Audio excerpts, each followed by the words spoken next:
మా vibrating body produces sound. కంపించే వస్తువులు ధ్వనిని ఉత్పత్తి చేస్తాయి.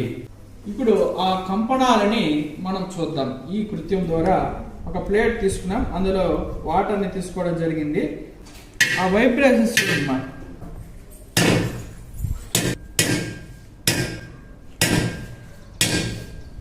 సౌండ్ ఎలా వస్తుందో మనం ఇప్పుడు ఫ్రీగా వదిలేసినాం. దారానికి ప్లేట్ని కట్టేసి ఇప్పుడు సౌండ్ ఎలా వస్తుందో చూడండి ఒకసారి.